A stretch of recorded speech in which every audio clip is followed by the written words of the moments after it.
Yun, what is up guys?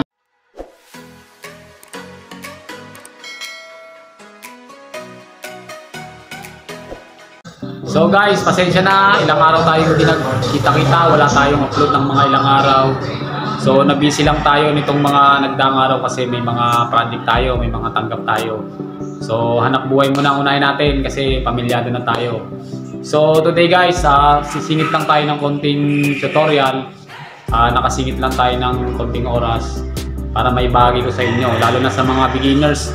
Kailangan nyo itong ganitong drills na to guys, yung 2-ball drills. So pwede nyo itong practicein kahit sa loob lang ng bahay para masanay yung dalawang kamay nyo, yung left and right nyo na ball handling. So yun ang drills natin sa araw na to ngayon guys. Konti lang naman siya guys, for beginners lang naman to. So siguro sa mga susunod na gawa natin ng part 2 sa medyo advanced na yon na 2-ball drills. So ngayon yung basic lang muna na 2-ball drills para dun sa mga beginners. Para pwede nyo siyang magawa sa loob lang ng inyong bahay. Para after nyo na school o bago ng school, pwede nyo itong magawa bago pumasok sa school o after nyo sa school. So ayun guys, tara, umpisa na natin. Let's go!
So ayun lang guys, yung drills natin sa araw na to.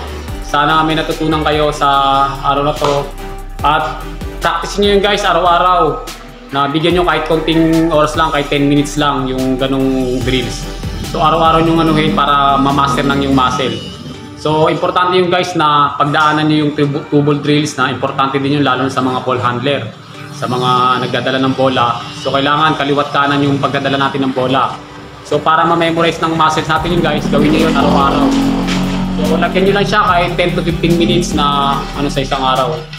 So pwede sa after school o bago pumasok sa school. So ayun guys, maraming salamat sa panonood nyo. At huwag nyo kalimutang i-like yung ating video. At click nyo yung subscribe button para ma-update kayo kapag may mga bago kaming upload. Click nyo yung notification bell sa baba. At i-follow nyo ang aming Facebook page. Ito guys, para ma-update din kayo kapag may mga bago kaming update sa channel na to. At naglalagay din kami doon guys ng mga video highlights sa mga kabataan dito sa Pilipinas, yung mga ligang labas, mga batang na-expose sa social media. So ayun guys, follow nyo yung aming Facebook page. Maraming salamat. At ingat kayo palagi. God bless.